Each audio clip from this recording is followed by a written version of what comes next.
sebetulnya ada 3 ketakutan yang paling besar ya dari terjadinya atau boomingnya dunia digital gitu ya. Yang pertama itu mengenai privacy. Ya. Termasuk orang tua juga saya sih encourage Bapak Ibu yang dengerin podcast ini jangan memusuhi anak yang suka dengan teknologi. Kadang-kadang begitu. Action. Conversation is on. Ya gitu. Ya, sudah terjadi bahkan Pak Teguh. Jadi beberapa orang itu entah itu pengusaha baru atau pengusaha lama, ini kan mulai bergeser ke dunia digital. Mereka menggunakan beberapa marketplace itu kan bergeser. Yang pengguna-pengguna baru sih gitu ya, dia menambah orang-orang yang jadi pengusaha. Nah, sementara yang pengusaha-pengusaha lama yang dulunya punya toko, dia dulunya buka di pasar gitu, ini sudah bisa untuk tidak buka di pasar, tapi bisnisnya tetap jalan. Artinya dari sisi kapitalisme ini kan tetap besar. Gitu. Iya. Tidak menutup apapun, tapi mereka bergeser dengan cara-cara baru saja. Gitu. Ya, berarti istilahnya barangnya tetap ada secara fisik. Misalnya Pak Jo ini pesan saya gitu kan, secara virtual, tapi barangnya saya kirim gitu kan. Istilahnya gitu secara fisik gitu. Tapi kan ada juga toko misalnya kita beli di dunia virtual, ada ya kita ngomong lah ada merek sepatu terkenal itu kan sekarang udah buka di virtual. Dan kadang itu modelnya cuma ada di dunia virtual aja, di nyata di toko-tokonya dia itu nggak ada, cuma ada di virtual aja gitu loh. Nah ini yang ini juga sebetulnya bukan suatu ancaman ya Pak ya, kalau seperti itu Pak. Atau kemungkinan hibrid ya. Iya, atau semacam apa ya istilahnya ya, pengembangan produk lah ya. Kalau yang di sini di virtual ini lebih laku seperti ini, aku akan pakai, mereka akan apa ya istilahnya desain seperti ini gitu ya. Yang di nyata ini pasti nggak laku lah, gitu, yang lain gitu kali ya. Iya. Jadi ada 2 kemungkinan Pak Teguh. Jadi yang kemungkinan yang pertama ini sebetulnya produk itu tersinkronisasi ke dunia nyata. Jadi apa yang dijual di dunia virtual itu nantinya akan didapatkan barangnya di dunia nyata. Gitu. Tetapi ada juga nanti di dunia virtual itu di mana barangnya nggak akan ada di dunia nyata. Jadi makainya ya di dunia virtual itu. Nah tadi itu kebutuhan yang seperti itu kan seperti stiker line tadi. Seberapa butuh toh kita pakai stiker line gitu. Nah itu yang nantinya mau beli atau enggak, mau jadi keren enggak di dunia virtual. Kalau nggak mau jadi keren, biasa-biasa saja ya oke. Tapi bayangkan pakai Nike, kemudian sepatunya hanya ada di dunia virtual. Beberapa orang mau, beberapa orang bahkan dengan sukarela beli. Iya, ya itu makanya. Itu yang kadang saya nggak ngerti Pak. Oke Pak, Pak Joy, sekarang ke Pak Joy sedikit nih. Sebelum nanti kita bicara gereja ya Pak. Ini yang akan menarik karena Pak Joy juga ngangkat tuh. Di mana ya? Kalau nggak salah di YouTube ya. Itu Pak Joy. Nah, gini Pak Joy. Kalau seperti itu Pak Joy, seperti Pak Ridwan tadi katakan gitu kan, kita akan bisa hidup di 2 alam istilahnya gitu kan. Alam nyata dan alam nggak nyata atau alam dunia maya lah. Dulu kita ngomong dunia maya itu internet, sekarang lebih nyata lagi gitu kan. Nah, ini kan jadi suatu potensi yang kadangkala kita sering dengar gitu. Pelarian, Pak. Jadi kalau ada kejadian nyata nih, anak ini di istilahnya di sekolah dibully, Pak. Sehingga dia akhirnya mencari pelarian, dia masuk ke dunia virtual itu, dia jadi selebriti di sana. Dia bisa macam-macam di sana dan dia jadi orang terkenal di sana. Padahal di dunia nyata dia sangat stres gitu karena dibully dan sebagainya. Atau kadang orang ada yang berpura-pura kaya tapi kayanya di dunia virtual. Sedangkan di sini kadang utang, Pak. Ya, kalau gimana Pak Joy? Kalau ya saya sih mungkin perlu digarisbawahi bahwa dunia virtual itu bukan substitusi ya, tapi ekstensi. Jadi dia tidak menggantikan kehidupan manusia yang real, yang physically. Karena memang by nature ya Tuhan menciptakan manusia itu untuk sepenuhnya tuh terpuaskan ya, kebutuhan indrawinya tuh terpuaskan. Dan di dunia virtual ya khususnya pembahasan kita hari ini metaverse, itu pasti banyak sekali yang tidak terpuaskan secara, tapi jadi dia nggak, ini extension aja, extension saya setuju, tapi tidak menggantikan. Nah ini yang kita perlu edukasi, khususnya kalau di gereja ya, di jemaat ya, bahwa kebaktian hybrid atau online itu manakala kita memang sangat sulit untuk bisa datang. Nah itu saat catatan. gitu Nah ya. iya, jadi tidak bisa menggantikan, mensubstitusi persekutuan yang fisikal, yang memang hadir gitu. Nah tadi yang sempat tadi kita mention, memang betul. Bagi beberapa kalangan, metaverse ini menjadi sebuah jawaban. Ya, contoh misalnya ada beberapa orang tua kita yang ke gereja pun sulit ya, pakai kursi roda gitu ya, atau ya penyangga mungkin gitu ya mungkin dia juga wajahnya atau apanya agak sulit masuk ke dalam sebuah lingkungan sosial yang ada. Ya kita harus akui ini karena dunia sudah jatuh dalam dosa kan. Ya people always saying don't judge the book by its cover, but the reality said we are judging people by its cover. Seringkali. Iya, we are judging people by its cover. Contoh yang sangat sederhana saja, kalau kita masuk dalam perkuliahan ekonomi bisnis yang sukses gitu ya. Terus kita ngelihat dosen kita turun dari mobilnya Avanza tahun berapa gitu ya. Mahasiswa tidak merasa terkonfirmasi, ini katanya ngomong ekonomi sukses. Yang ngajar saya aja mobilnya masih lama. Itu memang tidak bisa dipungkiri ya. Maksudnya ya setelah manusia jatuh dalam dosa ini, orang ya makanya flexing itu akhirnya laku keras. Orang beli Lamborghini, mana ada sih orang beli Lamborghini terus begitu beli STNK-nya ditunjukin atas nama saya. Jarang sekali orang bisa modelnya gitu. Saya punya duit tak pinjem sewa ya. Wes 5 juta ya, tak foto-foto gitu. Apalagi sekarang aksesnya ke influencer. Yang gitu. Ayo dong ketemu sebentar, podcast, story Instagram gitu kan. Untuk langsung angkat. Orang kenal Raffi ya. Kenal ini ya, kenal itu ya. Wes itu aja jadi modal sekarang. Nah, anak muda itu perlu diedukasi tuh yang seperti ini. Ya karena gimana pun juga nilai dari sebuah keberhasilan itu bukan sekedar hasil akhir, tapi proses ketika dia mau mencapai ke sana. Nah kembali kepada metaverse tadi yang Kota gue bilang, betul ada peluang, tapi betul juga ada tantangan. Dan ini sebenarnya membuka mata gereja, maksudnya satu gereja Life Church, Craig Groeschel, pastornya, itu melakukan baptisan. Nah ini juga rame nih. Nanti kita harusnya masuk dalam diskusi ini. Apakah sakramen itu dimungkinkan dilakukan secara online? Metaverse itu ada baptisan di metaverse loh. Kita bisa cek ya. Nah itu gimana dengan air? Apakah air virtual itu dianggap istilahnya sah atau enggak gitu kan? Walaupun sekali lagi ya, kalau kita mau ngomong jujur secara esensi, orang yang dibaptis sungguhan aja hidupnya ada yang nggak berubah kok. Apalagi yang virtual. Iya kan jadinya begitu kan jadi pemikirannya. Berarti ada kemungkinan juga orang yang dibaptis virtual hasilnya akan lebih baik. Ya mungkin saja. Akhirnya kan begitu. Semuanya probabilitas. Nanti ada nikah virtual dong Pak? Nikah virtual. Loh, sudah ada yang punya begitu ide. Di FCG saya, di Family Care Group saya itu sempat ada kita bukan ide ya, tapi ngomong-ngomong dia ngomong ke depan. Nanti suami istri itu kalau mau, ya maaf ya, hubungan suami istri nggak perlu lagi ketemu. Langsung. Kalaupun kita, ini yang saya mau ngomong tadi Pak, nanti ke Pak Ridwan juga, saya mau ngomong itu Pak Joy, tapi bukan yang itunya, yang kegiatannya gitu ya. Nanti Pak Joy, sebelum saya ngomong ya, apakah gereja itu perlu untuk masuk ke metaverse? Itu nanti sebentar ya Pak Joy ya. Nah, Pak Ridwan, dunia metaverse ini kan belum ada regulasi hukum Pak. Artinya hukumnya itu apa? Misalnya nih kalau dunia nyata kita curi ayam ada hukumnya, gitu kan Pak? Ada polisinya. Sedangkan di metaverse ini kan nggak ada Pak. Yang saya tahu Pak, nggak tahu nih Pak Ridwan nanti punya pandangan apa. Berarti di sana orang itu akan bisa berbuat semaunya dia, istilahnya. Kita nggak bisa, gini contoh Pak, sederhana. Saya nggak bisa maki Pak Joy nih di sini nih.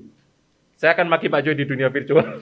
Kalau di YouTube, Instagram, platformnya dia punya. Tapi regulasi pemerintah saya belum dengar. Jadi kayak terakhir tuh Kanye West ya. Dia kasih kemarin itu langsung di ban 24 jam. Instagramnya langsung berhenti. Betul. di YouTube itu kena Kayak miras itu nggak boleh. ya Itu kena langsung dikeluar. ya itu regulasi. Nah, Terus saya nggak tahu. Ya, kalau kita ngomong metaverse nih, gitu ya, kan ada yang ngomong gitu Pak. Oh, oke, saya nggak bisa lihat, istilahnya gini, tanda kutip, saya nggak bisa pukul kamu di dunia nyata Pak, saya pukul di dunia virtual gitu kan. Puas ini saya Pak. Kira-kira Pak Ridwan, ini seperti ini gimana Pak? Karena orang bisa berbuat semaunya Pak. Di metaverse nih kita bicara. Ya, kalau kita dasarnya hukum itu kan, meskipun saya bukan orang hukum, tapi Ya, saya termasuk juga pemerhati undang-undang ITE ya. oke Itu Pak. kan melekat pada keberadaan kita sebagai warga negara.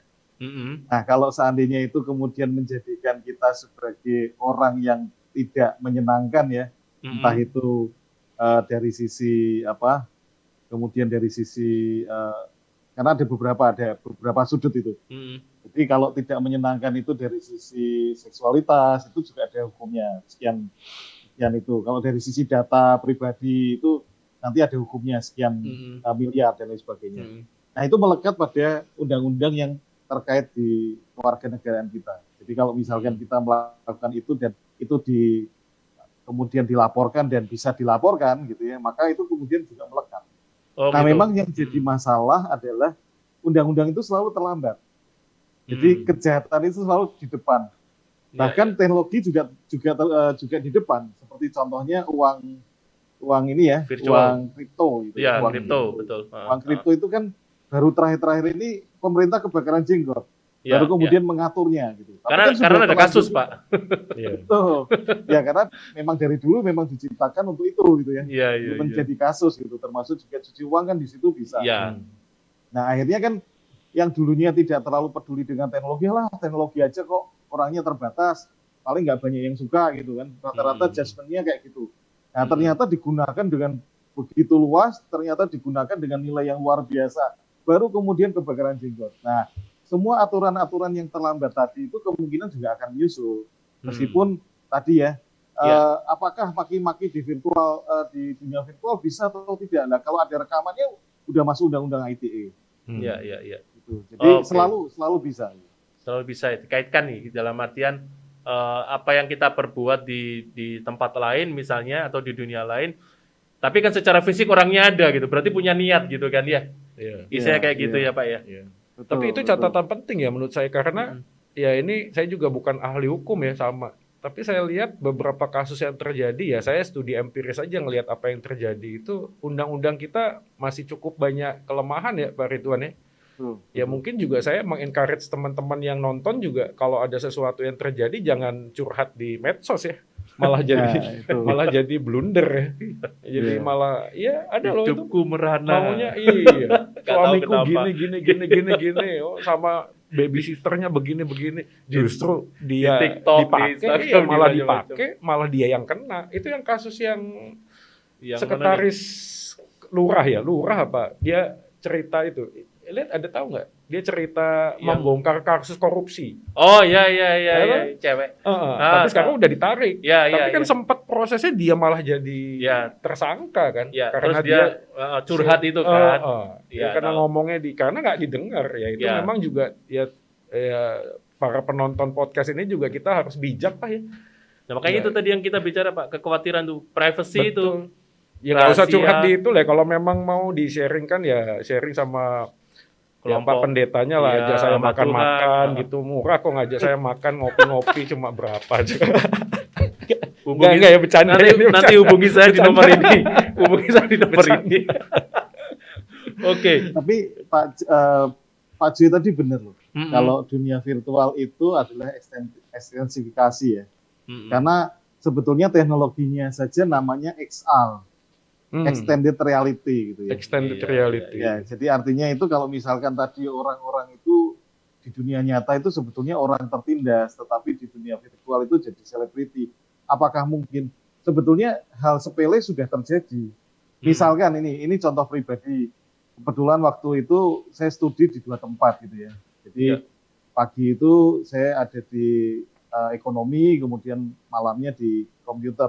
Untung bukan pagi ambil komputer, malam dihukum bukan ya. Iya, iya Pak. Paham itu Pak. Nah, itu. Sementara di ekonomi ini kan termasuk karena kebetulan saya kuliah di perguruan tinggi negeri yang ekonomi itu ya, itu banyak orang-orang hebat di situ. Artinya kumpulan orang-orang hebat itu untuk bisa kemudian jadi populer itu kan kemungkinannya juga kecil. Nah, sementara yang malam yang di komputer ini bukan perguruan tinggi negeri, kebetulan juga kampusnya kecil waktu itu. Nah, dengan mudahnya kan seseorang bisa kemudian jadi populer kalau seseorang itu punya bakat. Iya. Nah, ini kan sebetulnya nggak ada yang salah. Ketika di siang hari itu jadi orang-orang biasa saja, malamnya jadi orang yang populer itu kemudian disukai banyak orang gitu kan sesuatu yang biasa. Artinya dia akan menemukan bahwa ternyata yang di dunia ini nggak asik bagi saya, ya sudah nggak apa-apa. Kalau seandainya masih positif ya dijalani dengan baik ya nggak apa-apa. Tetapi kemudian di dunia virtualnya dia jadi orang-orang yang menyenangkan. Asalkan jangan kemudian karena dia di dunia yang sekarang itu di dunia nyatanya nggak menyenangkan, kemudian dia punya kecenderungan untuk berbuat aneh-aneh ya, bunuh diri dan lain sebagainya, ya itu sudah negatif gitu. Tapi kalau dia punya, ya bukan pelarian itu bahasa yang agak sedikit sinis ya, tapi kalau dia kemudian punya dunia yang lebih baik di dunia virtual, ya itu anggap saja seperti ketika saya studi tadi di dua tempat. Ya istilahnya kalau saya ditanya Pak, misalnya ditanya gitu, hobinya apa gitu? Oh saya pelari gitu ya. Oke, pelari dari kenyataan gitu Pak ya. Larinya ke dunia metaverse. Saya ke sana larinya. Oke. Nah, sekarang kita jump in sedikit Pak. Apakah gereja perlu untuk membangun? Kita nggak bicara kebaktiannya dulu nih Pak Joy, Pak Ridwan. Tapi apakah gereja itu perlu membangun gedung di metaverse? Wah, kalau membangun gedung ya, ini yang pertanyaan pertama dulu deh. Pertama mungkin setahu saya lahannya udah habis ya. Setahu saya kalaupun ada ya kita mungkin cuma masuk ke ruko. Iya, ruang-ruang kan itu ada OpenSea, ada Sen, ada apa itu ya. Iya.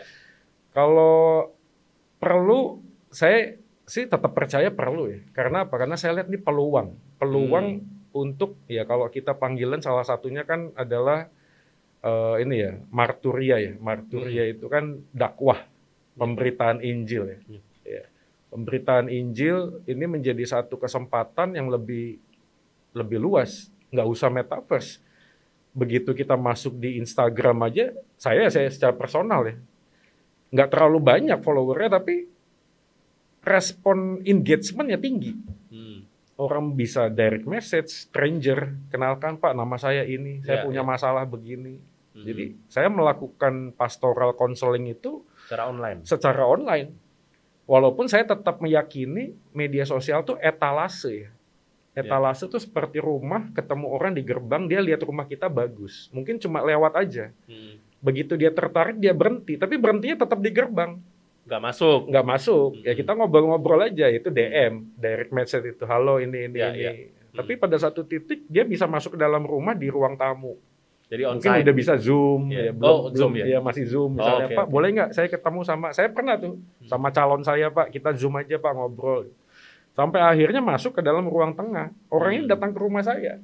Oke, jadi ngobrol, akhirnya jadi teman, jadi sahabat dari yang stranger. Nah itu pengalaman itu membuat saya semakin yakin bahwa metaverse, dunia virtual apapun namanya adalah sebuah ruang perjumpaan yang perlu buat gereja ya lebih giat ya. Maksudnya kita harus ngambil satu langkah lebih cepat karena ya sekali lagi kalau kita kan punya sebuah gambaran Yesus akan datang kedua kalinya. Ya entah itu bentuknya komunal dia datang di dunia ini atau personal ya kita meninggal ketemu dengan Tuhan. Tapi kan waktu ini sangat terbatas. Ya saya sih mengajak kita sekalian untuk menggunakan ruang-ruang ini sebagai peluang ya untuk kita bisa memberitakan, walaupun sekali lagi banyak sekali hal-hal yang sifatnya gini, otentik tapi tanpa identitas yang jelas. Itu tadi avatar, ya mukanya dia bentuk sendiri dan lain sebagainya. Ya saya lihat itu ya etalase saja, kita ngobrol dulu, ketemu dulu, nanti setelah itu kita follow up. Makanya sekali lagi tetap gereja harus ada kebaktian yang sifatnya onsite, fisik. Ya. Tapi nanti bisa nggak suatu saat hilang Pak? Dalam artian begini, mungkin saat ini bisa hybrid gitu ya. Misalnya nih, kita nggak bisa, kita jangan bicara yang YouTube dah, live streaming, kita setingkat lebih maju lah, seolah-olah gitu kan ya, kita punya gedung lah ya di metaverse gitu, kita udah beli tanah atau sewa ruko di sana misalnya. Mungkin seperti yang tadi saya bicara dengan Pak Ridwan mengenai pasar gitu ya, strategi marketing, mungkin nggak itu bisa bergeser akhirnya.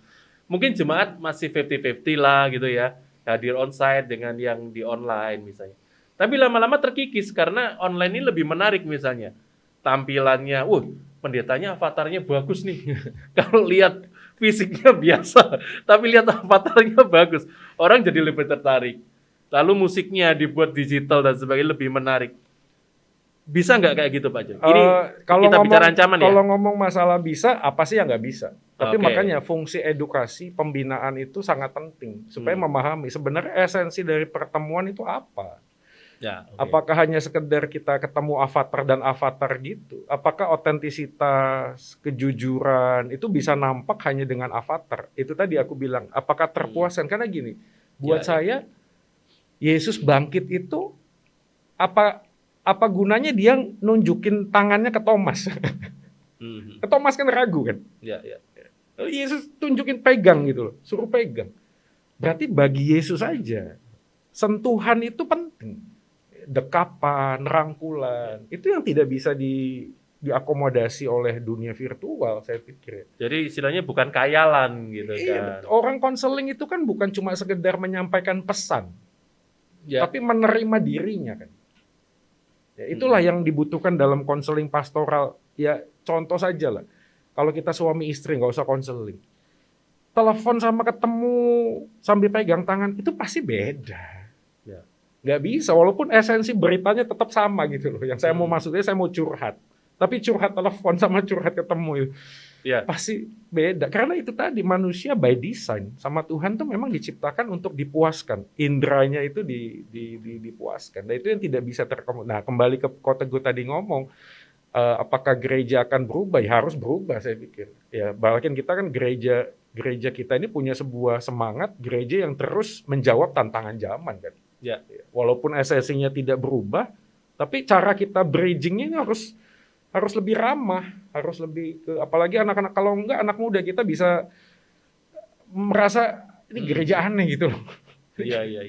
Ini kok gereja kayak gini sih, jadi istilahnya ketinggalan gitu loh. Gereja yang bisa beradaptasi gitu. Betul, walaupun esensinya tentang Yesus itu Tuhan dan Juru Selamat. Ya. Harus kita percaya Allah Tritunggal, Alkitab berotoritas yang mengubahkan hidup manusia itu tetap. Tapi gimana kita bisa nyampaikan dalam dunia yang semakin berubah seperti ini? Oke. Kalau Pak Ridwan gimana Pak? Pernah Pak hadir di gereja virtual Pak? Pakai VR Pak?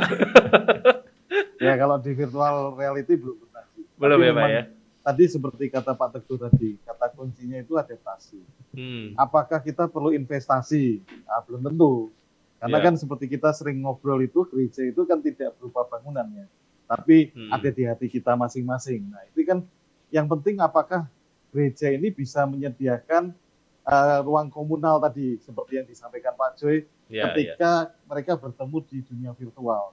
Nah kalau itu bisa, maka gereja bisa menjawab kebutuhan mereka. Tetapi kalau tidak, seperti pemerintah tadi, itu tergopoh-gopoh ketika menyadari bahwa sudah mulai tertinggal gitu. Dan sudah telat ya Pak ya? Masuk sudah telat. Sudah telat tadi, kebutuhan anak-anak muda jadi tidak tersalurkan. Padahal mereka sebetulnya butuh hal yang sama, tetapi dengan mungkin cara-cara yang berbeda. Iya. Oke. Ya jadi intinya sih seperti tadi ya. Kalaupun gereja itu bisa ada di metaverse gitu ya, di dunia metaverse, itu bukan mensubstitusi gitu ya dari hakikat kebaktian atau hakikat persekutuan fisikal fisikal yang sebenarnya gitu. Tapi itu juga artinya bisa memfasilitasi ekstensi lah, perpanjangan. Iya, perpanjangan untuk additional Iya, untuk hal-hal tertentu gitu ya. Jika diperlukan gitu ya. Oke, satu yang terakhir nih Pak. Pak Ridwan, harga tanah di sana mahal nggak Pak? Kita mau beli. Saya itu alirannya seperti Pak Teguh. Kalau ada yang gratis, kenapa enggak?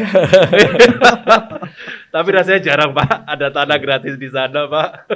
Sebenarnya saya ada satu pertanyaan boleh ya sama Silakan Pak Joy. Ridwan. Pak Ridwan, silakan. saya ini agak penasaran nih mumpung sama pakarnya. Sebenarnya bagaimana sih kita ini sebagai orang awam memahami algoritma? Karena ada beberapa sumber yang saya baca, algoritma itu membaca sikap perilaku hidup kita. Ya salah satu contoh yang sekarang sama teman saya juga, kamu kalau buka satu feed ya atau di Instagram atau YouTube atau apa ya, itu di atas 5-10 detik si Instagram ini akan membaca bahwa dia suka yang begini. Nanti dia pasang-pasang terus. Oh iya. Jadi kalau kita lagi cari iklan mau beli sepatu gitu ya, begitu nanti berapa lama sepatu muncul semua gitu loh. Nah, itu saya agak-agak ya walaupun banyak sumber ya, tapi ini karena pas sama pakarnya ya. Sekalian mungkin aja. Boleh nggak ya kalau kita orang awam memahami pola algoritma dunia virtual itu bagaimana ya? Ya, algoritma itu kan sebetulnya hanya jalan menuju ke solusi. Tetapi yang tadi dibahas oleh Pak Joy itu kan sebetulnya yang mereka-mereka yang sudah menambahkan kecerdasan buatan untuk membaca AI itu ya? Membaca langkah-langkah kita ya. Jadi apapun langkah-langkah kita nggak harus sampai 5 menit gitu. Bahkan dalam waktu 1 detik atau bahkan 1 menit pun sudah terbaca. Contohnya sebetulnya sederhana. Kalau misalkan kita buka halaman yang berisi tentang ilmu-ilmu hukum gitu ya, atau ilmu-ilmu teologi, maka ketika kita besok datang lagi disodorkan informasi tentang teologi, tentang hukum kan sah toh. Karena kan pernah mengunjungi itu berarti ada kemungkinan ketertarikan itu. Kalau ternyata Pak Joy itu kemudian datangnya sering sekali gitu, maka kemudian saya bisa bikin average-nya. Berarti rata-rata Pak Joy suka yang ilmu-ilmu seperti ini gitu. Maka yang saya sodorkan yang begini. Nah kalau di media sosial itu kan kelihatan ya, ada TikTok misalkan ya, TikTok yang agak-agak ya nyerempet-nyerempet ke situlah gitu. Ada yang senengnya edukasi gitu. Nah kita paling sering di mana? Kalau paling sering di yang nyerempet-nyerempet itu tidak heran ketika buka TikTok ya tontonannya yang disodorkan pertama kali itu gitu. Nah itu hal yang sederhana sebetulnya. Tapi pada prinsipnya algoritma itu netral. Kalau tagar itu apakah dia bisa mempunyai ini? Kan ada yang ngajarin itu pakai tagar, nanti itu adalah pencarian yang paling sering di frekuensi yang paling sering dicari. Ya. Jadi tagar itu untuk memudahkan sebetulnya, memudahkan pencarian. Tetapi bisa juga kalau dimanfaatkan untuk pengelompokan.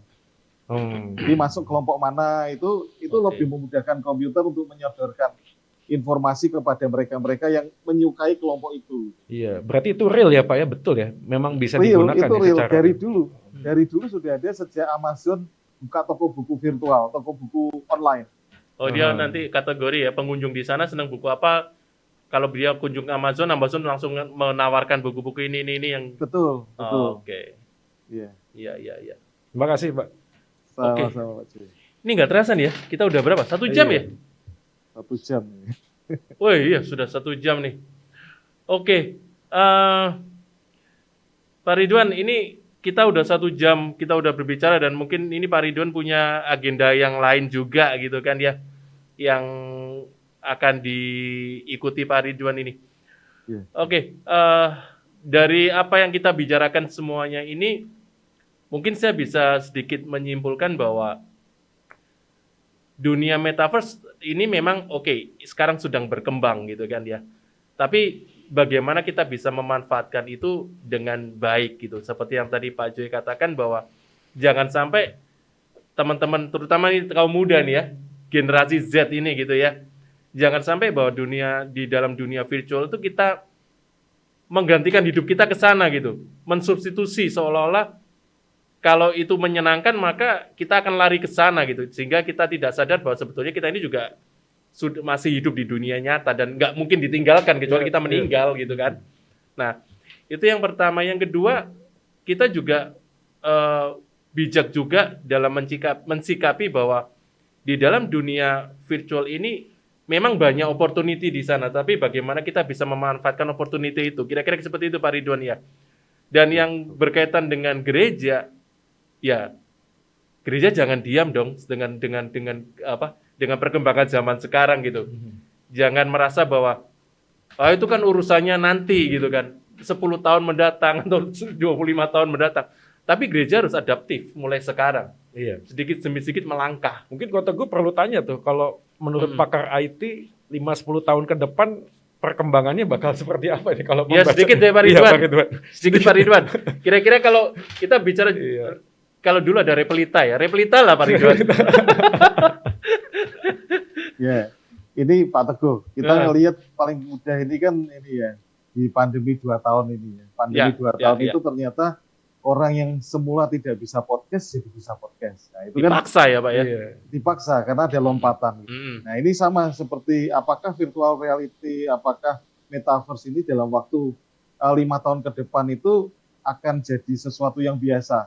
Nah, Mm. mungkin kita bisa lihat dari respon masing-masing individu atau bahkan organisasi yang ketika mendengar metaverse ini, terus mereka strateginya apa. Mm. Seperti di beberapa pemerintah kota, termasuk juga pemerintah kota Semarang itu juga sudah mengarah ke situ. Jadi Oke. kita termasuk juga yang sedang membantu untuk mengarah ke situ. Ya. Artinya pelayanan untuk masyarakat atau warga itu sudah diusahakan bagaimana biar lebih mudah atau semakin mudah. Lebih Tidak mudah. perlu antri, tidak perlu datang ke sana, keluar biaya terlalu banyak, tapi transparan kelihatan dari kita semua Ya. bahwa ini tidak ada manipulasi, tapi jadi mudah gitu. Ya. Oke Pak. Nah, ada kemungkinan bahkan tidak sampai 5 tahun Gitu ya. Karena itu tadi dipaksa ya Pak ya. karena dipaksa. Betul. Ya. Oke. Modalnya sudah cukup kuat dalam 2 tahun ini. Iya Dipaksa sih. itu ternyata jadi lompatan yang luar biasa. Iya. 5G Pak Ridwan? Iya. Indonesia 5G tahun ini, tahun depan? Oke, ada Iya, salah iya. satu provider yang sudah menyampaikan bahwa tahun ini mereka sudah masuk. Wah, Tahun ini. Wah. Backbone-nya sudah ada, Oke. tapi mereknya depannya M lah. M, ada inisial ya. Iya. Ganti kartu. Bukan itu backbone-nya. Oh, Backbone-nya. backbone ya, sorry. Nanti Sorry. ada yang nyambung ke kartu Iya, dan iya, lain iya. sebagainya. Oke, berarti ya itu tadi kembali bahwa gereja harus adaptif dan tetapi tidak menghilangkan esensi dari kebaktian bagaimana kita bertemu secara fisik gitu ya, persekutuannya secara sentuhan fisik itu perlu gitu, human touching Iya, itu perlu iya. tetap nggak bisa tergantikan gitu dengan apapun. Iya. Tapi ya itu tadi kata kuncinya ya ini mesti istilahnya petinggi-petinggi gereja harus dengar dong bahwa gereja harus adaptif. Itu yang penting, mengikuti perkembangan. Jangan merasa itu milik itu bagiannya siapa dan sebagainya. Tapi gereja sebagai bagian dalam dunia ini ya harus mengikuti perkembangan yang ada gitu. Tapi yang terpenting tadi generasi muda, tapi kami juga bukan generasi tua gitu ya. Teman-teman pemuda remaja, kalau kalian punya kreativitas, gunakan itu dengan baik, kreativitas itu. Terus menggali kemampuan kalian di dunia digital, tetapi jangan lupa dasar firman Tuhan harus ada di Betul, sana. adaptasi itu PR besarnya adalah identitas. Ya. Jangan sampai Ya, identitasnya luntur seiring dengan adaptasi zaman ini jadi nggak kelihatan lagi kamu siapa, jadi bingung. Betul. Ya, Akhirnya jadi harus sama punya- semua. Iya, jadi Ngeblend. ya, dunia nggak dunia, gereja nggak gereja, wis sama. Kalau bahasa Jermannya podo ae katanya gitu. Oke. Ya. Pak Ridwan, kalau kita lanjutkan ini bisa panjang gitu ya Pak ya. Tapi nanti kita bisa sambung lagi Pak Ridwan. Iya, Kita bicara bisa. mengenai hal yang lain lagi, mengenai dunia IT, mengenai dunia digital gitu ya. Nantinya. Pak Ridwan, terima kasih banyak Prof, untuk terima waktunya. kasih Prof. Waktunya Terima Prof. kasih banyak. Tuhan berkati. Iya, Tuhan berkati Tuhan Pak berkati. Ridwan. Salam teman-teman di sana. Pak Joy, thank you juga. Thank you. Nanti kita bisa ngobrol yang soal Yes. itu tadi tuh. Apa tuh? Baptisan, sakramen Ada semuanya lah. sakramen. Ya, yang virtual itu pasti ke depan akan Iya, tapi jadi itu tren. jelimet ya. Iya. Pak, Kita Pak perlu- Joy, Pak Iya, Joy, iya. itu kayaknya kata kuncinya itu ya Roh Kudus. Iya betul. Nah, bukan airnya ya. Bukan akhirnya. Iya, Nah, ini cari-cari Iya. celah ini. Cari celah ini. iya. Oke. Ya, terima kasih banyak Ya, Pak terima Ridwan, kasih. Pak Joy sekali Ya, lagi. ya, Tuhan berkati Ya, semuanya. oke. Berkati. Ya, Sobat Podcast, ini tadi obrolan kita sangat menarik. Tapi ya, kita bisa ambil satu suatu benang merah gitu ya, yang tadi sudah saya sampaikan Dan kiranya ini jadi berkat ya bagi kita semua. Oke, Tuhan memberkati.